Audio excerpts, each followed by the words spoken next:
So hello everyone, এইটা হচ্ছে যে সেশনটা যেটা আমি কালকে করিয়েছিলাম, আর আজকে যে সেশনটা সেটা হচ্ছে সেন্টেন্স কারেকশনের ওপর। নাও এটা তোমাদের রিটেনে কাজে লাগবে, যেটা আমি কালকেও বলেছিলাম যে যখনই পিএসসির মেইনসে যখন কোনো ট্রান্সলেশন দেয় কিংবা কোনো এসে লিখতে দেয়, কোনো লেটার লিখতে দেয়, এগুলো এখানে কাজে লাগবে। যদি শুধু আমি পিএসসি বলবো না, অল কাইন্ডস অফ তোমার এসএসসিরও যদি কোনো রিটেন এক্সাম হয় তাহলে তোমাদের এটা কাজে লাগবে।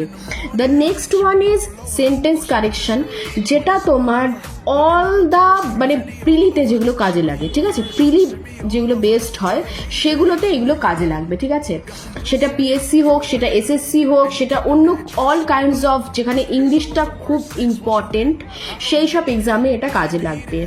Now before starting this class আমি নিজের একটা ইন্ট্রোডাকশনের ছোট্ট ইন্ট্রোডাকশন দিয়ে দিই। Hi, this is Soumita. আমি মাস্টার্স করেছি in English literature from university of Calcutta, আর বিএড কমপ্লিট করেছি। আর বিগত 12 ইয়ার্স ধরে অ্যাজ এ গাইড আমি কম্পিটিটিভ এক্সামসের উপর কাজ করছি।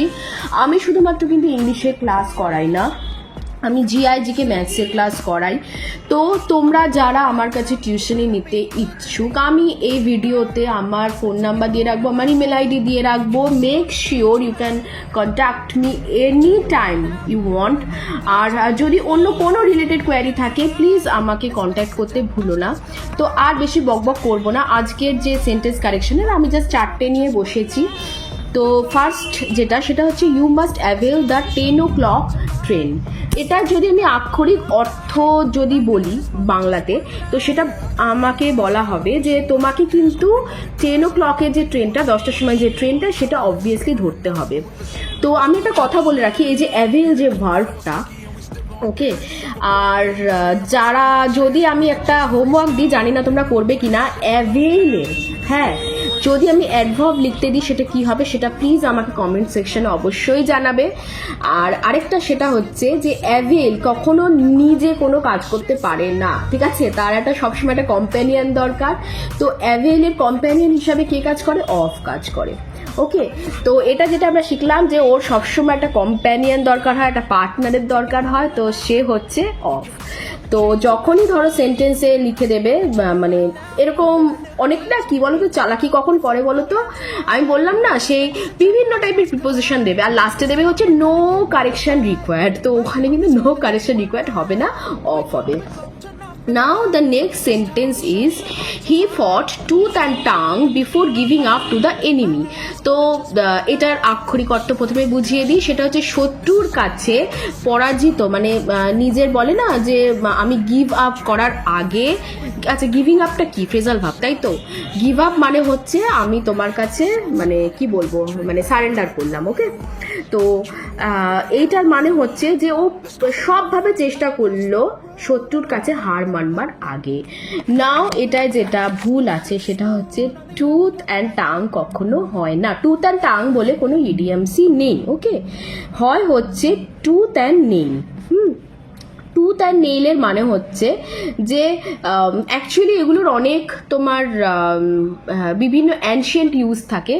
টুথ হচ্ছে তোমার দাঁতে দাঁত লাগিয়ে যেগুলো ঝগড়া করে না, সেগুলো মানে ঝগড়া করা মানে সংঘর্ষ করা, ওগুলো। সরি, আমার খুব জ্বর হয়েছিল তো তখন দিয়ে কাশিটা লেগে আছে। আর নেইলস হচ্ছে, দেখবে নেইল আমরা কখন ইউজ করি? যখন নিজেকে বাঁচানোর জন্য। তো এটার যদি আমরা আর্কেইক ইউজ ধরি তাহলে এটা হবে হচ্ছে টুথ অ্যান্ড নেইল, মানে both are very crucial to win against enemy. তো সেই ক্ষেত্রে ইউজ হয়। ওকে, আশা করি বুঝতে পারছো। যদি কেউ না বুঝতে পারো তাহলে আরেকবার বলবো, আমি বুঝিয়ে দেবো। নাও পরেরটা হচ্ছে হি টার্নড এভরি স্টোন। বাবা আমি দুবার লিখেছি, মানে কি বলবো। আচ্ছা, every stone to gain the object, মানে সে সেই অবজেক্টটাকে, সেই জিনিসটাকে পাওয়ার জন্যে প্রত্যেকটা স্টোনকে ওলট পালট করলো।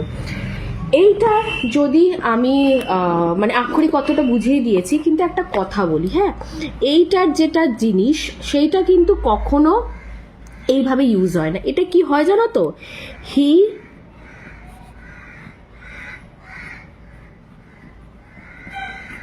টার্নড এভরি স্টোন, এইটা ভুল ইউজ হয়। কি, he left no stone unturned, মানে সে একটাও স্টোন বাকি রাখেনি, মানে সে একটাও এফার্ট ছাড়েনি ওই অবজেক্টটা, ওই জিনিসটা পাওয়ার জন্য।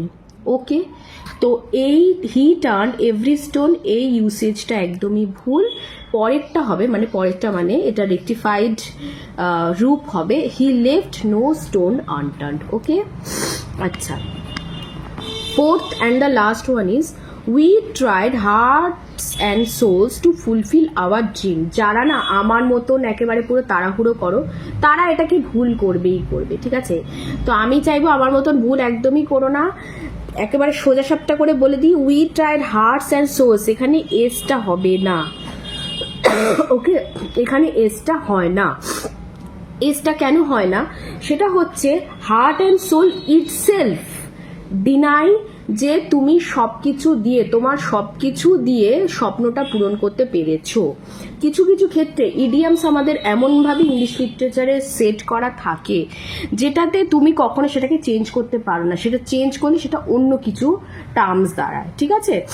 এটা হতে পারে, ধরো we tried from every bits of our heart to fulfil our dream, সেটা হতে পারে, কিংবা we tried our level best to fulfil our dream, সেটা হতে পারে, we tried from our souls to fulfil our dream, সেটাও হতে পারে। কিন্তু যখন এই হার্ট অ্যান্ড সোলটা একসাথে চলে আসে না, তখন শুধুমাত্র হার্ট অ্যান্ড সোল কাজ করে, কখনো হার্টস অ্যান্ড সোলস কাজ করে না। তো প্রথমটাই হবে অফ অ্যাভেইলের পর, কারণ অ্যাভেইল সবসময় একজনকে চায়, এটা ভরে মনে রাখবে। তার next one is tooth and tongue হয় না, টুথ অ্যান্ড নেইল হয়। The next one, he left no stone unturned, কোনো এফার্টই বাকি রাখেনি।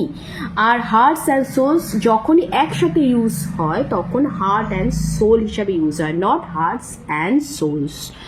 আচ্ছা, আজকে যদি ক্লাসটা ভালো লেগে থাকে আমি চাইবো প্রত্যেকে আবার রিভিজিট করো। আর আজকের পরে যে ক্লাসটা হবে সেটা আরও একটা ইন্টারেস্টিং ক্লাস নিয়ে। আর যেরকম আমি বললাম আমি অফলাইনে ক্লাস করাই, আমি অনলাইনে ক্লাস করাই। অফলাইনে করতে হলে স্ক্রিনে বড় সড়ো একটা নাম্বার যাবে, সেই বড় সড়ো নাম্বারটায় আমাকে একটা ফোন করো কিংবা হোয়াটসঅ্যাপ করো। তো দেখা হবে তাহলে পরের ক্লাসে। Take care all of you, stay healthy, stay calm, and love you all those people who are watching me and who always trust on me. তো এই ট্রাস্টটাই রেখো, so that I can go further in my life. Thank you, thank you, thank you everyone.